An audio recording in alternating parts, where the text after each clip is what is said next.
여보, 3억 2천이 사라졌어. 벌써요? 이제 우리 어떡하죠? 평생 남의 일이라고 생각했는데 어느 날 나에게 찾아온 반갑지 않은 명예퇴직이라는 씁쓸함.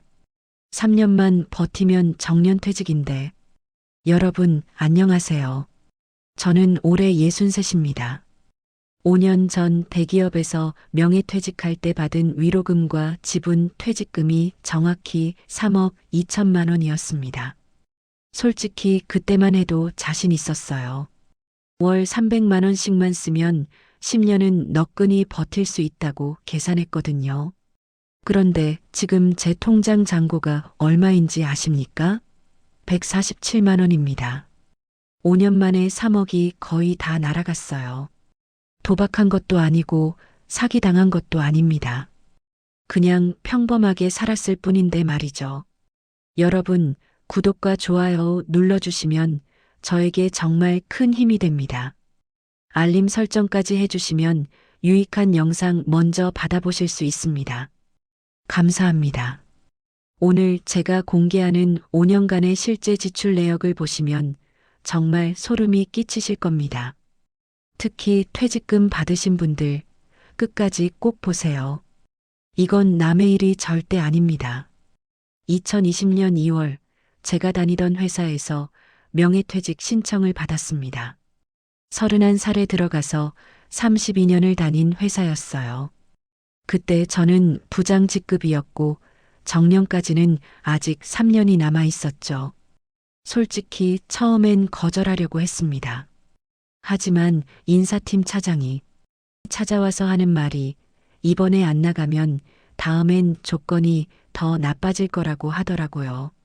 게다가 저보다 먼저 나간 선배들이 3억 가까이 받았다는 소문도 돌았어요. 아내와 밤새 이야기했습니다. 아내는 처음엔 반대했어요. 그래도 3년만 더 버티면 정년퇴직인데 왜 먼저 나가냐고요. 하지만 제가 계산기를 두드리며 보여줬습니다. 지금 나가면 3억 넘게 받는데 3년 더 다녀봤자 월급 받는 것 합쳐도 비슷하다고요. 게다가 회사 분위기도 점점 안 좋아지고 있었어요. 실적 압박은 심해지고 젊은 직원들은 계속 뽑아대는데 우리 같은 고참들한테는 눈치만 주더라고요. 결국 결정했습니다. 2020년 3월 말 저는 32년 다닌 회사를 나왔어요. 퇴직금은 세금 떼고 정확히 3억 2,800만 원이 들어왔습니다. 통장에 처음으로 3억이 넘는 돈이 찍힌 거죠. 솔직히 그때의 기분이란 뭐랄까, 이제 좀 살겠구나 싶었어요. 회사 다닐 땐 월급이 새우 450만 원 정도였는데 그것도 애들 학비에 생활비에 부모님 용돈에 쓰다 보면 저축은 거의 못했거든요. 그런데 이제 3억이라는 목돈이 생겼으니 조금만 아껴 쓰면 20년은 거뜬하겠다 싶었죠. 아내도 좋아했습니다. 우리 나이 60에 3억이면 정말 큰 돈이라고요. 그때 아내 나이가 58이었어요. 아내는 평생 전업주부로 살았습니다. 애들 키우느라 직장 다닐 생각을 못했거든요. 큰애가 그때 33, 작은애가 30이었어요. 둘 다 결혼은 했는데 아직 손주는 없었고요. 큰애는 아들인데 결혼할 때 전세금 1억 5천 보태줬어요. 작은애는 딸인데 얘도 결혼할 때 비슷하게 1억 좀 넘게 도와줬고요.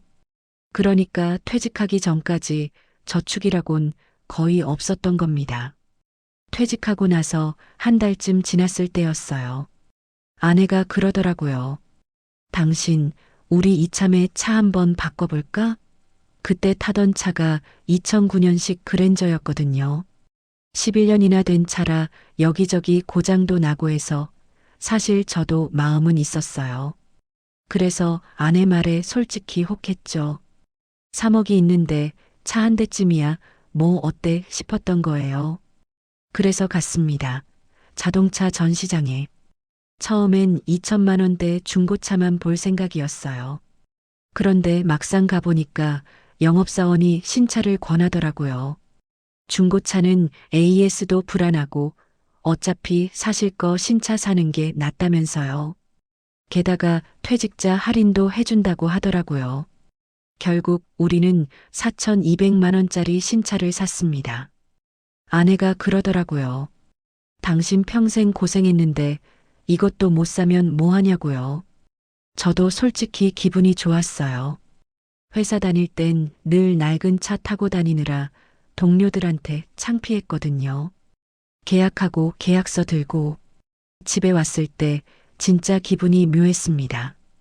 이제야 좀 사는 것 같더라고요. 그런데 문제는 그 다음부터였어요. 차를 바꾸고 나니까 이것저것 눈에 들어오기 시작한 겁니다. 아내가 그러더라고요. 새 차 샀는데 집이 너무 낡아 보인다고요. 우리 집이 30평대 아파트였는데 2005년에 산 거라 벌써 15년이 됐더라고요.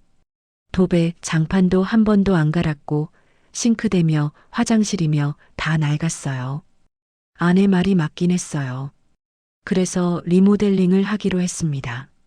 처음엔 2천만 원 예산으로 시작했어요. 그런데 막상 시작하니까 이것도 바꾸고 싶고 저것도 바꾸고 싶더라고요. 거기다 업체에서도 이왕 하는 거 제대로 하는 게 낫다고 부추기고요. 결국 리모델링에 3,800만 원이 들어갔습니다. 여기까지가 2020년 상반기였어요. 퇴직금 3억 2,800만 원 중에서 벌써 8천만 원이 나간 겁니다. 그래도 그땐 아직 여유 있다고 생각했어요. 2억 4천만 원이 남았으니까요. 월 300만 원씩 쓰면 6년 7년은 버틸 수 있다고 계산했죠. 그리고 나중에 국민연금도 나오기 시작하면 그걸로 충당하면 되겠다 싶었고요. 그런데 2019년 하반기부터 코로나가 터졌잖아요. 솔직히 처음엔 대수롭지 않게 생각했어요. 어차피 퇴직해서 집에만 있는데 뭐 상관 있나 싶었죠. 그런데 집에만 있으니까 이게 또 문제더라고요. 심심한 거예요. 회사 다닐 땐 바빠서 시간 가는 줄 몰랐는데 퇴직하고 나니까 하루가 진짜 길더라고요. 아침에 일어나면 할 일이 없어요. TV 보다가 낮잠 자다가 또 TV 보고 이러다가 치매 걸리겠다 싶더라고요. 그래서 뭘 해야겠다 싶어서 시작한 게 골프였습니다. 회사 다닐 때도 가끔 쳤었는데 퇴직하고 나니까 시간이 많아서 본격적으로 배워보고 싶었어요. 근데 골프가 돈이 이렇게 많이 드는 줄 몰랐어요. 처음엔 주 1회만 치려고 했는데 막상 시작하니까 재미있어서 주 2회 3회씩 나가게 되더라고요. 한 번 나가면 필드비, 식사비에서 15만 원, 20만 원은 기본이에요. 거기다 골프채도 새로 샀어요. 세트로 150만 원짜리로요. 옛날에 쓰던 건 너무 낡았거든요. 아내는 아내대로 돈을 쓰기 시작했어요. 집에만 있으니까 답답하다면서 친구들이랑 여행을 다니기 시작한 거예요. 한 달에 한두 번씩은 꼭 여행을 가더라고요. 국내 여행은 한 번에 50만 원, 80만 원, 해외여행은 한 번에 200만 원, 300만 원씩 들어가요. 처음엔 저도 뭐라 안 했어요. 아내도 평생 고생했는데 이제 좀 놀아야지 싶었거든요. 그렇게 2020년이 지나갔습니다. 연말에 통장을 확인해 보니 1억 5천만 원 정도 남아있더라고요. 1년 만에 1억 7천만 원을 쓴 거죠. 그때 좀 놀랐어요. 계산을 다시 해봤더니 월 평균 거의 1,500만 원을 쓴 겁니다. 처음 계획했던 300만 원에 5배나 되는 거예요. 아내한테 얘기했죠. 이러다간 2년 안에 바닥나겠다고요. 아내도 깜짝 놀라더라고요. 그래서 2021년부터는 정말 아껴 쓰자고 약속했습니다. 2021년 1월 새해 계획을 세웠어요. 골프는 월 2회로 줄이고 여행도 분기당 1회만 가고 외식도 줄이자고요. 그런데 작심삼일이더라고요. 골프장 가면 거기서 만난 사람들이 또 다음 주에 치자고 하고 아내 친구들도 계속 여행 가자고 부르고 거절하기가 진짜 어렵더라고요. 거기다 2021년에는 큰 지출이 하나 더 생겼어요. 큰아들이 아이를 가진 거예요. 첫 손주였죠. 기뻤습니다. 그런데 아들 부부가 전세 사는 집이 너무 좁다는 거예요.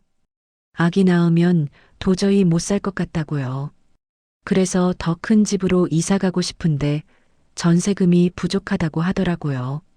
얼마나 부족하냐니까 5천만 원이래요. 아내가 그러더라고요. 우리 첫 손주인데 좋은 환경에서 태어나게 해줘야 하지 않겠냐고요. 저도 마음이 약해졌어요. 결국 5천만 원을 보태줬습니다. 2021년 9월에 손주가 태어났어요. 돌잔치도 크게 했죠. 거기에 또 500만 원 들어갔고요.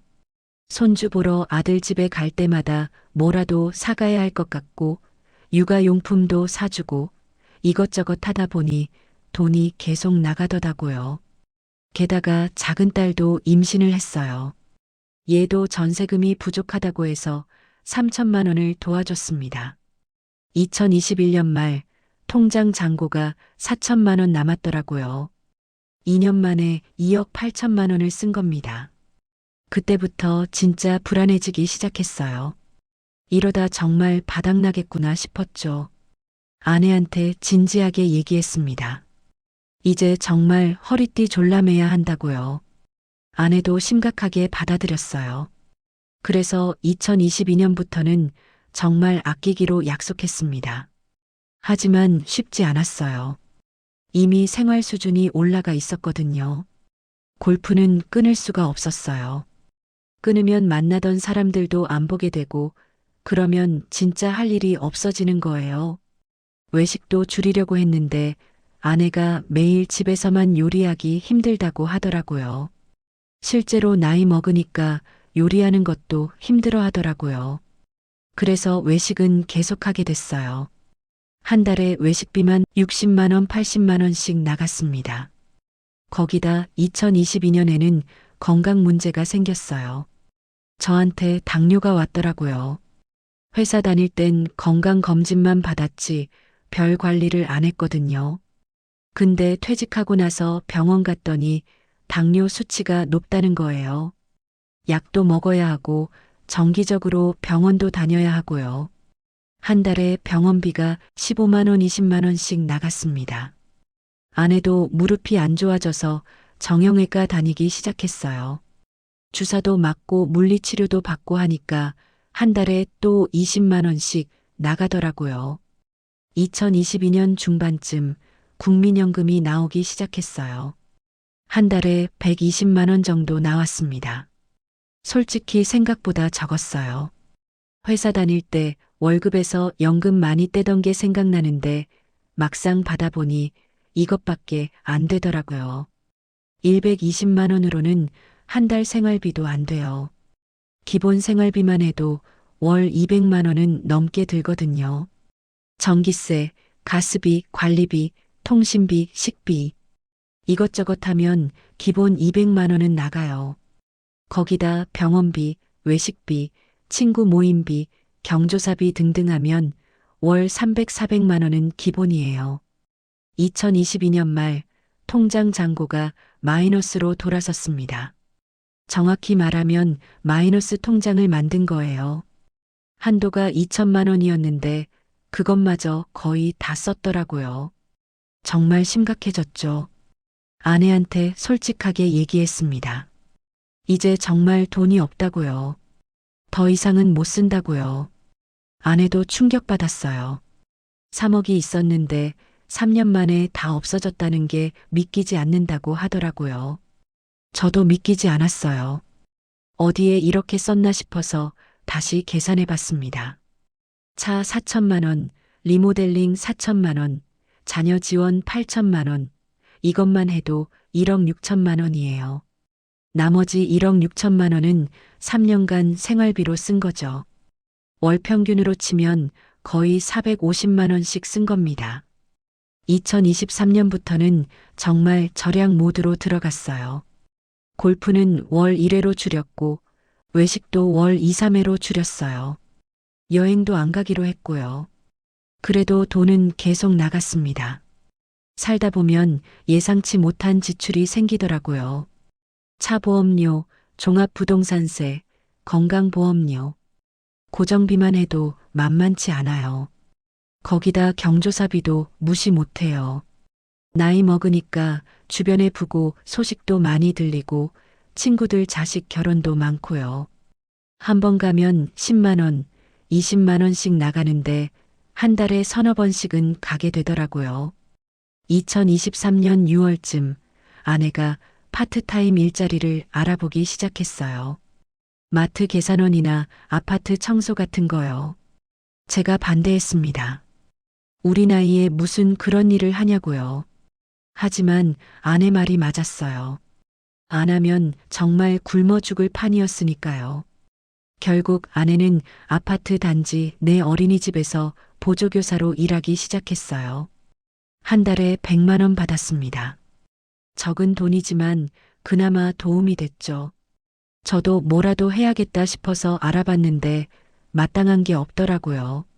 32년을 한 회사만 다녀서 다른 기술이 없었거든요. 그래서 시작한 게 대리운전이었습니다. 밤 9시부터 새벽 2시까지 일했어요. 한 달에 120만 원 정도 벌었습니다. 처음엔 자존심 상했어요. 부장까지 했던 사람이 대리운전을 하다니. 하지만 어쩔 수 없었죠. 먹고 살아야 하니까요. 2023년 말 다행히 적자는 면했어요. 아내 100만 원, 제가 120만 원, 국민연금 120만 원에서 월 수입이 340만 원 정도 됐거든요. 지출을 줄였더니 조금씩 저축도 할 수 있었어요. 하지만 마이너스 통장 빚 2천만 원은 그대로였습니다. 2024년 들어서 또 문제가 생겼어요. 퇴근하다가 제가 교통사고를 낸 거예요. 대리운전하다가 피곤해서 졸았던 것 같아요. 다행히 사람 다친 건 없었는데 차가 많이 부서졌어요. 보험 처리하느라 자차 면책금 200만 원 나갔고 상대방 차 수리비도 일부 물어줘야 했어요. 거기다 제 차도 수리해야 해서 또 돈이 들어갔죠. 한 번에 400만 원이 나간 겁니다. 그 사고 이후로 대리운전은 그만뒀어요. 무서워서 못하겠더라고요. 나이가 나이인지라 밤에 운전하는 게 위험하다는 걸 깨달았죠. 그래서 낮에 할 수 있는 일을 알아봤어요. 결국 아파트 경비 일자리를 구했습니다. 한 달에 180만 원 받아요. 대리운전보다는 그래도 안전하니까 낫더라고요. 2024년 중반 큰아들한테서 연락이 왔어요. 전세 살던 집 주인이 집을 팔겠다는 거예요. 그래서 나가야 하는데 새로 구한 집은 전세금이 1억 더 높대요. 돈 좀 빌려달라고 하더라고요. 저는 솔직히 줄 돈이 없었어요. 그래서 미안하다고 지금은 도와줄 형편이 안 된다고 했죠. 아들이 서운해 하더라고요. 예전에는 돈 잘 주시더니 왜 이제는 안 주냐고요. 그 말을 듣는데 가슴이 찢어지는 것 같았어요. 작은 딸한테서도 비슷한 연락이 왔어요. 애 둘째를 가졌는데 육아용품 사야 하는데 돈이 부족하다고요. 제가 할 수 있는 건 50만 원 보내주는 게 전부였어요. 딸이 실망한 티를 냈어요. 그것도 정말 힘들더라고요. 2024년 말 지금의 제 상황은 이렇습니다. 통장 잔고 150만 원 정도, 마이너스 통장 빚 2천만 원, 월 수입 아내 100만 원, 제가 180만 원, 국민연금 120만 원, 400만 원, 월 지출 생활비 250만 원, 대출 이자 20만 원, 기타 100만 원, 370만 원, 간신히 월 30만 원 정도 저축하고 있어요. 5년 전 3억 2천만 원이 있었을 때를 생각하면 정말 허무합니다. 그때 제대로 계획을 세웠더라면, 조금만 더 아꼈더라면, 자녀들한테 그렇게 많이 안 줬더라면 후회가 밀려와요. 특히 차량 리모델링에 8천만 원 쓴 게 제일 후회됩니다. 그냥 낡은 차 타고 낡은 집에서 살았으면 그 돈이라도 남았을 텐데요. 가장 큰 실수는 생활 수준을 올린 거예요. 골프 치고 여행 다니고 외식하고 이런 생활에 익숙해지니까 다시 내려오기가 정말 어렵더라고요. 처음부터 검소하게 살았으면 3억으로 20년도 버틸 수 있었을 거예요. 월 150만 원만 써도 20년은 가능했거든요. 근데 우리는 월 400만 원 이상씩 써버린 거죠. 두 번째 실수는 자녀들한테 너무 많이 준 거예요. 총 8천만 원을 줬는데 솔직히 그게 자녀들한테 도움이 됐나 싶어요. 오히려 의존하게 만든 것 같아요. 지금도 자녀들은 우리한테 돈을 달라고 해요. 우리 형편이 어려워진 걸 아는지 모르는지 아니면 알면서도 그러는 건지 그게 더 서럽습니다. 세 번째 실수는 재취업 준비를 안 한 거예요. 퇴직하자마자 일자리를 알아봤어야 했는데 저는 1년 넘게 놀았어요. 그 시간에 뭐라도 했으면 지금보다는 나았을 거예요. 60 넘어서 새로 일 시작하기가 얼마나 힘든지 몰랐어요. 지금 제가 하고 싶은 말은 이겁니다. 퇴직금 받으신 분들 절대 방심하지 마세요. 3억이든 5억이든 그거 생각보다 금방 없어집니다. 계획 없이 쓰면 정말 5년도 안 가요. 저처럼 차 바꾸고 집 고치고 자녀 도와주고 하다 보면 순식간이에요. 특히 생활 수준 올리지 마세요. 한번 올라간 생활 수준은 내리기가 정말 어렵습니다. 그리고 재취업 꼭 하세요. 나이 60 넘었어도 일할 수 있을 때 일해야 합니다. 국민연금만으로는 절대 생활 못해요. 저는 120만 원 받는데 이걸로는 기본 생활비도 안 돼요. 부부가 둘 다 일해야 겨우 생활할 수 있어요. 마지막으로 자녀들한테 너무 많이 주지 마세요. 물론 도와주고 싶은 마음은 알아요. 저도 그랬으니까요. 하지만 우리 노후 자금까지 털어서 주는 건 결국 자녀들한테도 독이 됩니다. 나중에 우리가 정말 어려워지면 결국 자녀들한테 손 벌려야 하거든요. 그게 자녀들한테도 부담이고 우리도 자존심 상하고 차라리 처음부터 선을 그었어야 했어요. 5년 전 3억 2천만 원을 받았을 때 저는 인생의 황금기가 시작됐다고 생각했습니다. 이제 좀 여유롭게 살 수 있겠구나. 손주들도 보면서 행복하게 늙어가겠구나 싶었죠. 하지만 현실은 달랐어요. 지금 제 통장엔 150만 원밖에 없고 빚은 2천만 원이 있습니다. 65살에 아파트 경비 일을 하고 있고 아내는 60세에 어린이집에서 보조교사로 일해요. 이게 제가 꿈꿨던 노후가 아니었는데 말이죠. 가장 후회되는 건 그때 누군가 저한테 이렇게 말해줬으면 하는 겁니다. 3억은 생각보다 적은 돈이에요. 조심하지 않으면 금방 바닥나요. 절대 생활 수준 올리지 마시고 계획 세워서 쓰세요. 이 말을 들었더라면 지금처럼 되진 않았을 거예요. 그래서 제가 이 영상을 찍는 겁니다. 저 같은 사람이 더 나오지 않았으면 해서요. 여러분은 절대 저처럼 되지 마세요. 퇴직금 받으면 가장 먼저 재정 계획부터 세우세요. 월 얼마씩 쓸 건지, 얼마를 저축할 건지, 재취업은 언제 할 건지 다 계획해야 해요. 그리고 그 계획 꼭 지키세요. 저는 계획 세워놓고도 안 지켰거든요. 그게 패착이었어요. 지금 이 영상 보시는 분들 중에 퇴직 앞두신 분들 계시면 제 이야기 꼭 기억하세요. 그리고 댓글로 여러분의 생각도 나눠주세요. 혹시 저처럼 퇴직금 다 써버린 분 계신가요? 아니면 잘 관리하고 계신가요? 여러분의 이야기가 궁금합니다. 서로의 경험을 공유하면서 함께 배워갔으면 좋겠어요. 긴 영상 끝까지 봐주셔서 감사합니다.